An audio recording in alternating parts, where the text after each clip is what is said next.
हाल ही में एक supreme court case आया है जो एक बहुत ही बड़ा सवाल उठा रहा है कि इंडिया में हम ह्यूमन बॉडी को रिकॉर्ड कैसे करते हैं। ये केस जो है ये इंटरसेक्स लोगों के बारे में है। जिनको नहीं मालूम, इंटरसेक्स लोग वो होते हैं जिनका जो फिजिकल ट्रेट्स होता है वो क्लियरली मेल या फीमेल नहीं होता। ये उनके क्रोमोसोम्स की वजह से हो सकता है, हार्मोन्स में हो सकता है, एनाटॉमी में हो सकता है। ये एक बायोलॉजिकल चीज़ होती है। It's about people who are born with it. ये और ट्रांसजेंडर होना बहुत अलग चीज़ होती है, because sex refers to the body और gender refers to how a person is identifying socially.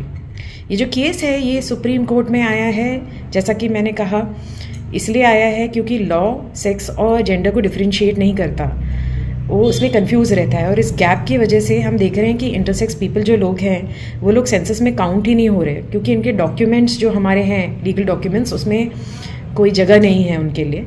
और ऑफ्टन ये होता है कि अगर कोई बच्चा इंटरसेक्स पैदा हुआ है, जिसके पहले कि उसको अपनी बॉडी समझ में आए या कंसेंट हो सके, उनके ऊपर सर्जरीज हो जाती है। तो ये सुप्रीम कोर्ट पिटिशन जो है वो गोपी शंकर ने फाइल किया है। ये एक एक्टिविस्ट है मदुरई से, और ये पिटिशन जो है एक स्पेसिफिक चेंजेस मांग रहा है। ये बोल रहा है कि इंटरसेक्स लोगों को सेपरेटली काउंट करना चाहिए नेशनल सेंसस में। वो पूछ रहा है कि जो डॉक्यूमेंट्स हैं उनमें क्लियरली डिस्टिंग्विशिंग होनी चाहिए सेक्स और जेंडर के बीच में। ऐसा नहीं होना चाहिए कि सेम आप उसको मान रहे हो। वो एक रेगुलेशन मांग रहा है कि बेकार की अननेसेसरी सर्जरी बच्चों पे ना की जाए, और गवर्नमेंट से पूछ रहा है कि क्लियर नेशनल पॉलिसी बनना चाहिए ताकि स्वास्थ्य के बारे में बात हो सके, अडॉप्शन या वेलफेयर के बारे में बात हो सके फॉर इंटरसेक्स पीपल।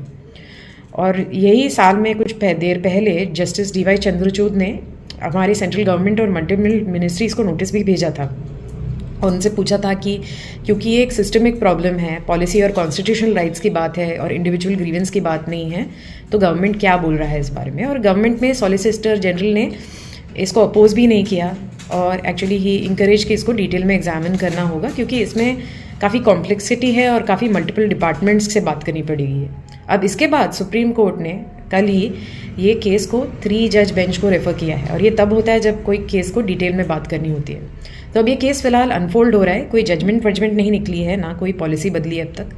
पर पहली बार आप देखोगे तो सुप्रीम कोर्ट को पूछा जा रहा है कि they need to look closely कि हम बॉडीज़ को कैसे क्लासिफाई कर रहे हैं, उनको कैसे रिकॉर्ड कर रहे हैं, और स्टेट किस तरीके की करेक्शंस कर रहा है या गलतियां कर रहे हैं।